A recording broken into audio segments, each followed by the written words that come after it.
this recording, I'm going to start doing to honor my teacher, His Holiness Paramahamsa Nithyananda.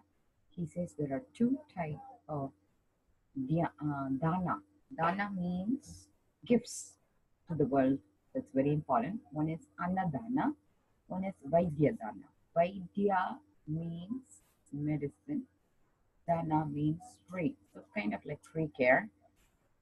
But because I am super busy, I'm going to make an effort to share my knowledge freely, so it will help other healthcare providers, because it's like really important to connect with each other. And the Annadana part, he says the best Annadana is to observe Nirahara, that is liquid diet.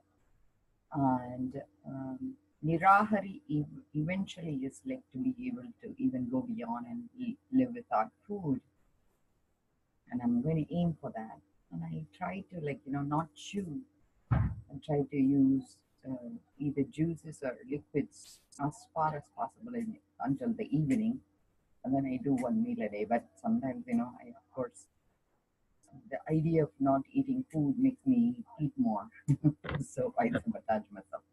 That's one part. But the one day that I truly like to observe liquid diet is on the 11th day of full moon. It's called Ekadashi. One Ek is 1, Dasi is 10. So Ekdasi is like 1 plus 10, which is 11th day of lunar cycle. So because that creates sweet memories. And because my spirit guide is Siddha Lakshmi. Siddha is memories. Siddha Lakshmi is abundance. And the memories, the abundance part is the sweetest part. Okay. So now, let's go back to the Vaidya. So I'm going to share my screen. So, because yesterday I recorded it for a colleague of mine, and I promised her that I am going to be met in Paracelsus Academy, and I promised her I'm going to teach her. And this is Kalabhairav. A lot of times, he's super nice in energy. I love him. He's so cute. He's wicked cute. And this is my teacher, Paramahamsa Nithyananda. So I think because I'm a troublemaker, I have a lot of time himself. I stole from him, and so he kind of keeps a tab on me, how I operate. So I'm going to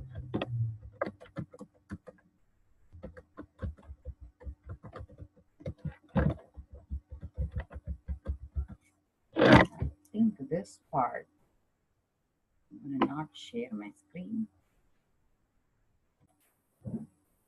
So that you guys, I know like it's not a big deal, but I just want to make sure my password I'm not sharing. Once this loads, right, I'm gonna explain. I want to make sure the volume is up. I'm gonna bring it down. It's not too loud.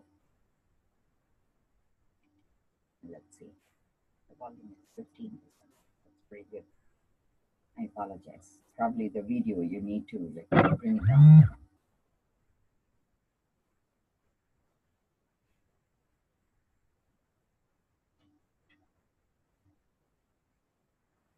So the reason for this is I'm gonna I have cannabinoids in my one of my way I test people, but I'm going to create an algorithm so you guys can follow easy. Okay.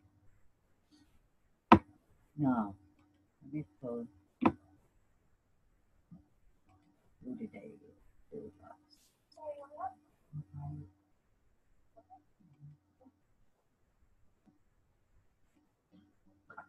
want to see, do I have my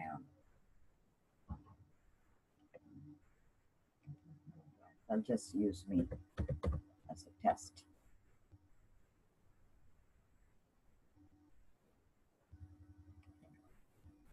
So I'm going to do a new session.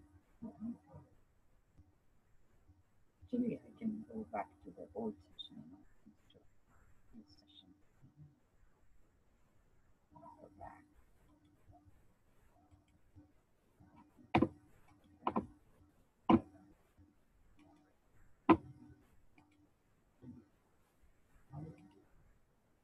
delete my old session. Oh, let's try this.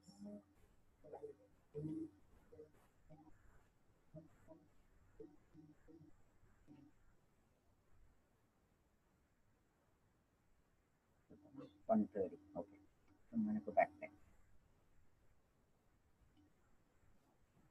So let's go to vectors. So this is how I'm going to teach. So when I did my scan on the 38th, I didn't even know I had a scan. Okay, anyway, I must have done a scan on myself on 1:30, right? So I'm going to go back and see what it was. I scanned myself for. I did a basic scan. So this is the frequency I was looking at. And it's only like 1 or 2 reset it needed. So I checked what that 999 frequency was. But when you look at the reports, so it has multiple pages.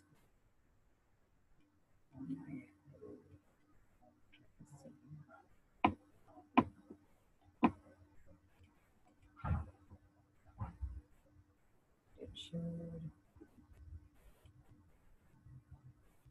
So mainly it's stomach energy. I had to work on energy, large intestine. What do you put? Anyway, so I'm going to go back to this vector. So this is where we will focus on. And when you look like this, like all these meridians being off, right? Governing vessel, gallbladder, urinary bladder, triple wormer, small intestine, large intestine, heart, consumption cell, pericardium, spleen. The first thing to understand is something is interfering with energy fields and it's resetting this whole thing, so it's very chaotic. So don't worry when this happens. Of these two, the only thing you need to worry about is consumption vessel to be reset or governing vessel to be reset. I'm going to say it another way. So I'm going to talk about the same topic 3 different ways. Body energy, according to my teacher, is split into 3 parts: bioenergy, biomemory, muscle memory. Muscle memory comes from maternal side. Maternal, which is like our teachers. All our teachers are maternal. Okay, so they teach us through compassion or they teach us through doing the right thing for us. But there are teachers who are very painful too. We come across situations that teaches us. So teachers can be good or bad, but the idea is to learn the right way respectfully and to acknowledge the teaching and let go of the pain. But sometimes we take the teaching, but we also bury the pain. So the bury goes into muscle memory. Okay, that's a way to think of it. Biomemory is father's side, so it's paternal. So biomemory is what creates belief system, like, rigidity, will, ferociousness and will persistence, self-will, ego, all the other stuff is paternal. So that is all neurovascular bundle and it's buried in the head. And so all those triggers the memory and we act out those through using our muscles and nerves and tissues. So it creates the movement, the flow, it creates indirectly memory. So that is where my spirit guide, who's Siddha Lakshmi, is to create sweet memory, which is spiritually they use dreadlocks. I actually started my dreadlocks too, so you can see usually the memories they there is a new research which my teacher shared it with me. Even after death, for almost 2 days, these DNA keep working. And I heard like the first 10 minutes, the consciousness, even after the death, you could see activity in the neurovascular area and the brain. But these sense of activity which creates cancer cells in the body, and they are even after 2 days activated. And if you understand that these memories create independent entity, that is self-will. If you understand that, you'll get it. So essentially, we are not following cosmic will, it's self will that's so much anchored in the body that it takes 2 or 3 days for us to even clean up our act in the body. So the ultimate idea is to create healing. They call it completion. Create completion in those bio memories. So you're not holding pain in those memories, okay? So the bio memory can be offset also by past experience, past scars, traumas. So they, I'll pause here. Okay, so where was I? So I was, I'm sorry, I got distracted because I am doing this in the middle of my work. So if you see governing vessel and consumption vessel, it means you have interference field. So you want to reset it first. And like I said about biomemory, if those were the issue, paternal issues, ancestral issue, DNA issue, you want to reset the governing vessel. How would you do that? You would do, this is the GV20. So you use that point to reset, and you would do, like, cognitive behavior therapy, completion training. His Holiness Paramahamsa Nithyananda offers completion training. I recorded a website for that, completion.training. If you go there, step by step, you can enroll and you can finish that.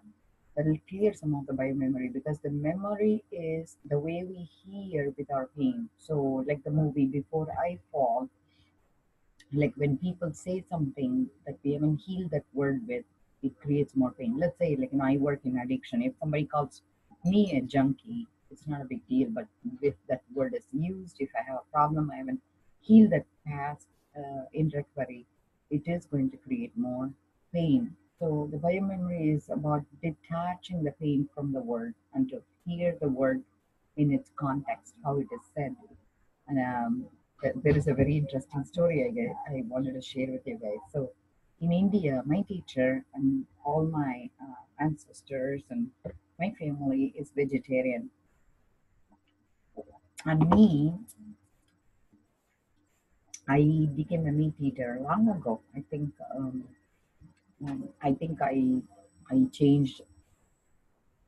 I think that even in, because my father is communist or atheist. He believes in, like,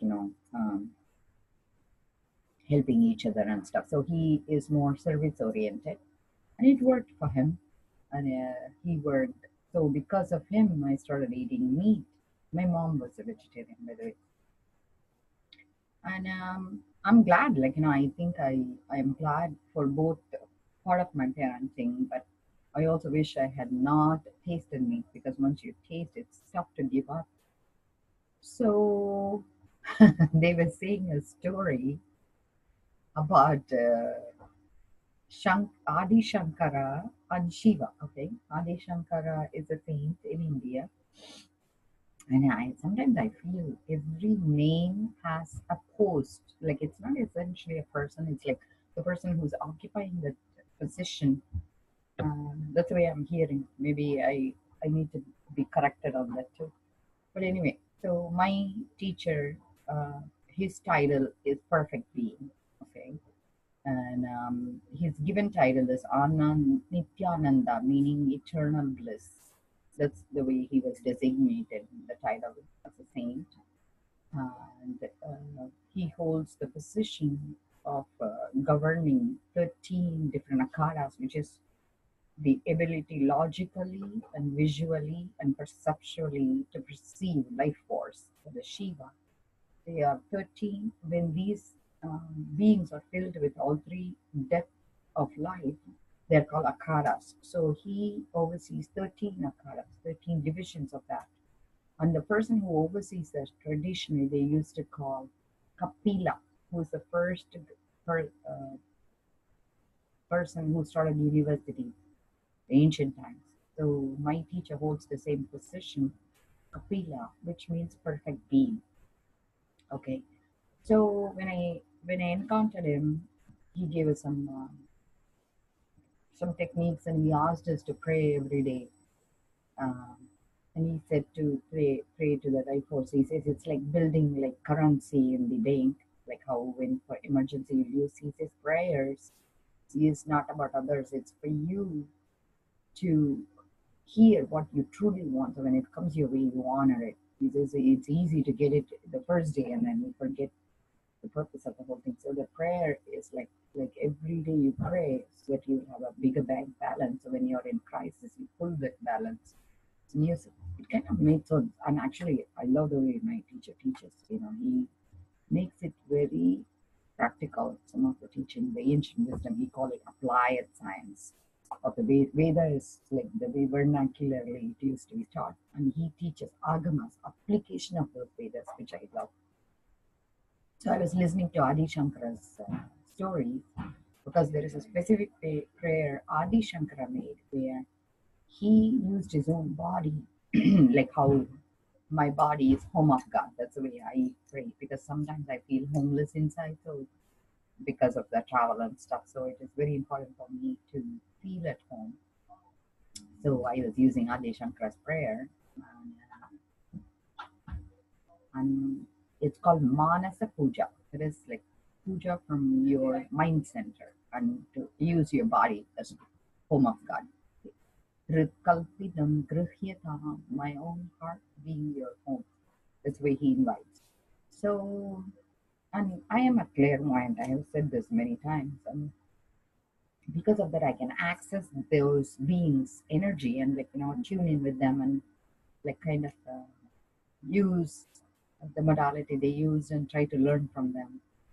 And Shankara, initially I think I had problem because I feel that energy is like very strict. So because I was doing things truantly, I think initially I had problem accessing that information the proper way, and I had to work through that. But anyway, the funny thing was once I started understanding, I found his energy so funny. He was like very fresh, Adi Shankara, very rigid in his views of right and wrong, and because I'm new age, of course, I'm going to have a different opinion. So I went to my priest in the local temple, and I'm telling him, and I think the way I understood, the prayer which he said, Hritkalpitam Grihyatam, because I fell in love with the prayer. Somebody else suggested I do that. And they said, once you do that, you don't need any other external prayer. So I was saying, okay. So I started praying, and then I got curious. How did this prayer came about? Right? Like my monkey brain, I'm saying, okay, how did he even invent this? So the story goes, he was bathing in Ganges, and he was getting out, and his disciples were around him, and God Shiva himself appears before him, and his consort, the goddess of nutrition, Annapurni. One second, let me pause it. I think so. As I was saying, so what happened was Shiva himself comes, and Annapurni has meeting her. Uh, hey, how are you? Okay. So when Adi Shankara gets out of the Ganges, when Shiva is in front of him, he looked like,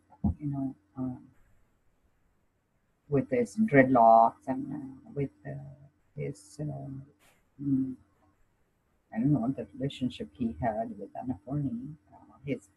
They call them mates. And so they called him consort. So she was his company and could be wife, but somebody he is closely related to. And then she had meat in a bucket, and then she had dogs with her. And when Adi Shankara looks at them, he says, he his disciple says, "Step aside, saint is coming on."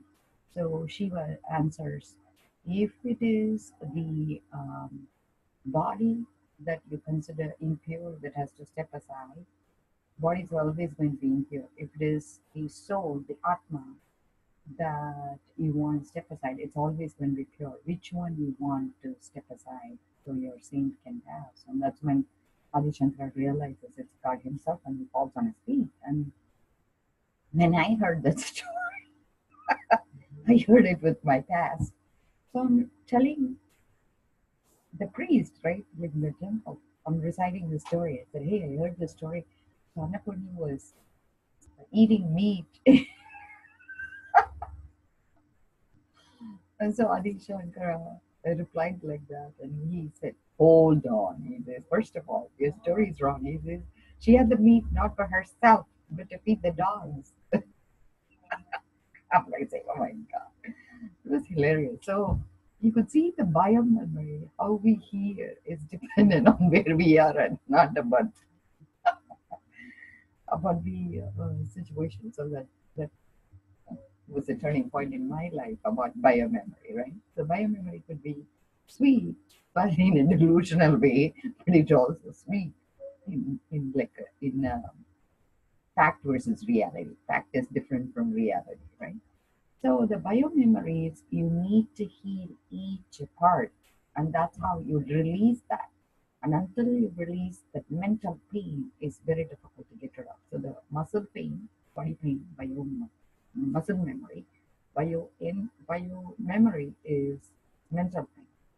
Now come the emotional part. The emotional is bioenergy, which is our ultimate goal is to be in this bliss state, the state and a space we hold helps the outcome to be reflective of the same. So if by chance we go into that state of sweetness, we can enforce sweetness around us and people will react the same way. So to reset and the bioenergy is breathing space. That's all. If you can take a deep breath and be in this bliss. And that's why like in anger we hold our breath, right? So you bury these breath spots and we call it secret energy locks, Marma coins in Siddha medicine. So these energy locks holds the breath that has not been released. So when you release it, you release the bioenergy. They call it Shakti, like sacred body parts. And this is our inner child. That's a guardian that holds the sacred body parts. And that's what I told actually. The sacred body part is held by those prayer threads. And when I went to India, I went and trademarked in America prayer threads in my name. And that's when I realized I actually stole from a lot of time myself, like the chronosphere, so to speak. So my teacher called me back and he took back the original registration and he gave me the copy of the thing. So to reset the governing vessel, you need to program it by uh, replaying different tones. So you're beating a different beat. So you just need to alter the rhythm. So it's all vibration. Rudram in India, Rudram actually. In English, we pronounce it Rudra, but actually it's Rudram. Rudram is about vibration. So the vibration that is off, we are off by musical tone. Let's say that you speak, stop it. It's F note. Instead you say in D sharp. It's I love you. So I love you is cannabis. Like cannabis is emotional integration. So you could see each herb has a different vibration according to molecular weight. And if you are in harmony, it should be divisible by 2. If you are not in harmony, like pi, it's divisible by 1.412. And so accordingly, you will be able to offset. If you are in harmony, build that. If you're on increase that vibration, if you are not in harmony, go to the opposite note and then build that. Okay. So once you're clear, once you're tuned in, you'll be able to reset the burning result. But simple ways we do with e-box and we reset it. And a consumption vessel is like anything under the belly button. So that is the chi, the stomach meridian gets off. So consumption vessel trips off the stomach meridian. So that is the fire in the belly. So for that, it's a different protocol. And if it is governing vessel, it's pineal gland. So you need to see am I offsetting oxytocin, the nurturing part, or consumption vessel, which is like the ability to energize the whole body so to assimilate and burn off all the toxins inside and outside. And consumption vessel, stomach meridian, you also need to reset the kidney meridian. So it all depends on which way we are going to reset. Okay. So usually when both are off, it I also go into the patient's current life situation, what is exactly factually like a problem, and I research that first. So I don't really follow my agenda. I want to figure out from the patient what is their agenda, and then I'm going to go to the vector. So in the vectors, like you would first figure out, like for me, when you look at my bio survey, right? Oh, my reports. So let me go back. So there were like so many things that was off. So what it is, when you go into EAV report, it will tell me.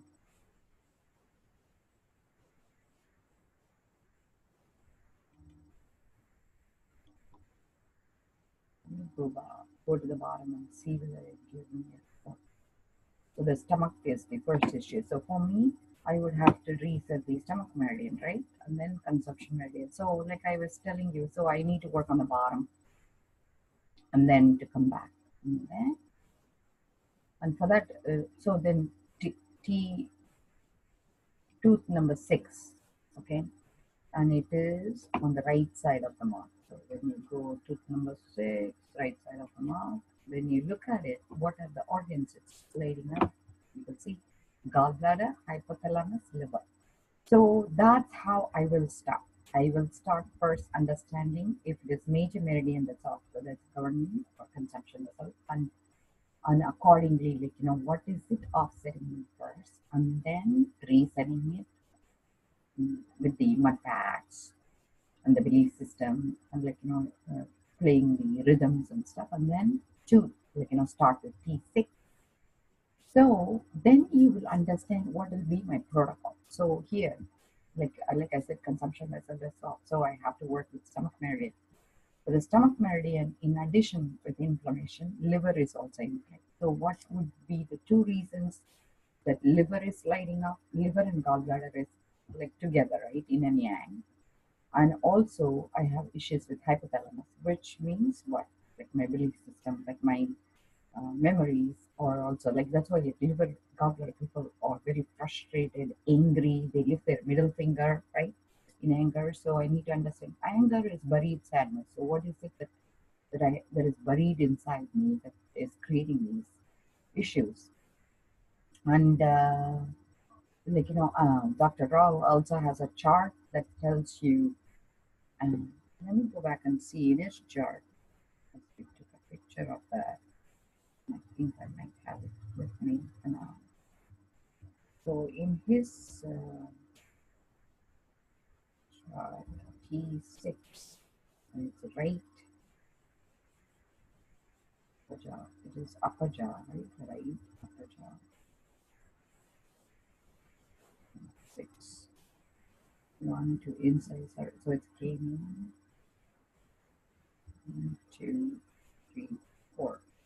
So he says great memory, gland, I need to work on, lymphatic governance, stomach, right pylorus, gallbladder, pancreas, liver, front of knee, hip, jaw, maxillary sinus, and the eye, right eye. So it's, oh no, right eye actually is the incisor, the canine. So 1, 2, 3, 4, 5.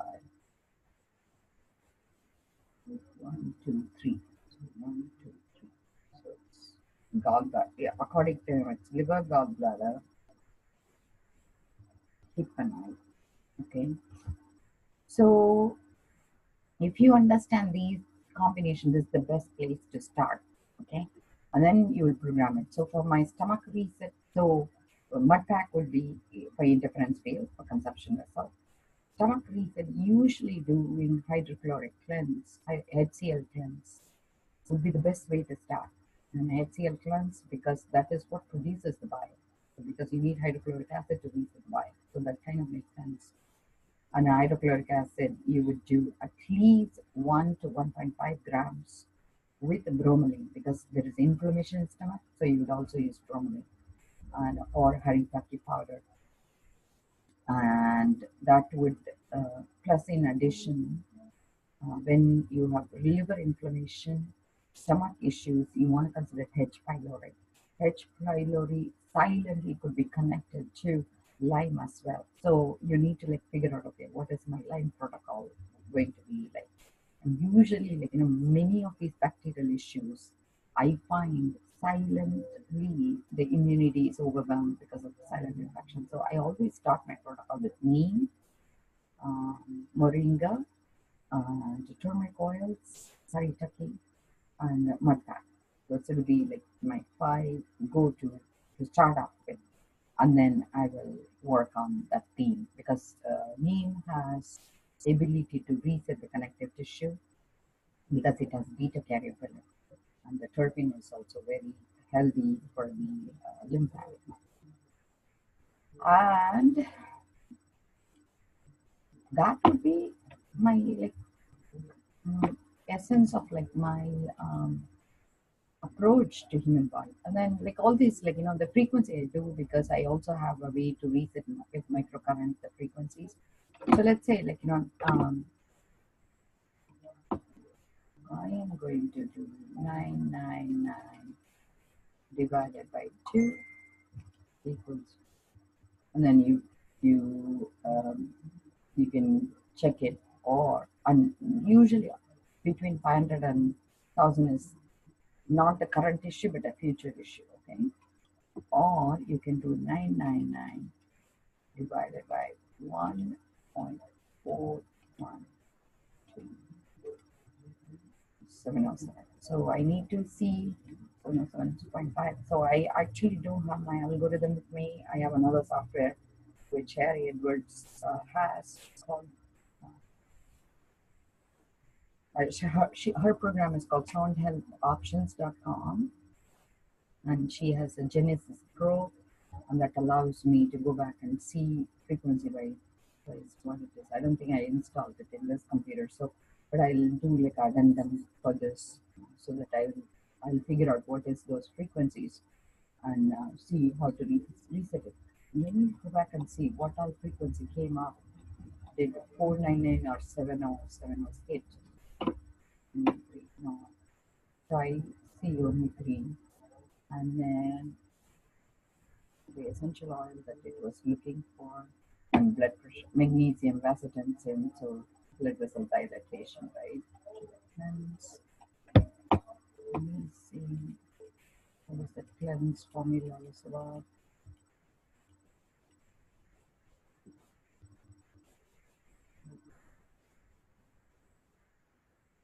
So it's curcumin and alpha-pinene, and usually curcumin and alpha-pinene is a breathing space. So I need to clean my breathing space. Like I said, breathing space is bioenergy. So I need to figure out, like, what exactly is it that is bothering me that I'm not able to be in a place of calmness or healthy space with that. And so if you look at the terpene for these, celery, ledum, helichrysum, chrysanthemum, and I will indirectly know what it is. But all this, like, it gives me a place to start, and that's where I will start my protocol, and then I will work through that. Okay. So I hope, and the indirect way, the magnesium vasotensin, whenever liver is involved, blood pressure will go up.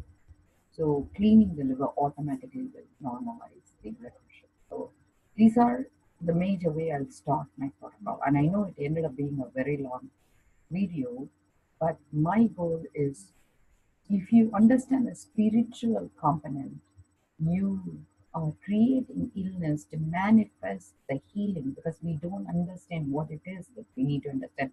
That's what creates the experience we need to undergo to heal that space. So spirituality comes first, and then fact comes next, like legally what I'm supposed to do, what is right, what's wrong, the environment, and then resetting that, and the reality is to reset those areas. So when you combine that as bioenergy, biomemory, muscle memory, you'll reset your whole body. The whole idea is not to suffer, to just enjoy the process of learning. And I hope this video was a little bit more helpful. This I'm doing it for my friend, and I promised her I'm going to do a better recording so she can watch it with me. So I'm going to stop it, and I'm going to post it, and I'm going to share it with you guys. And I'll expand one by one by one we'll build on.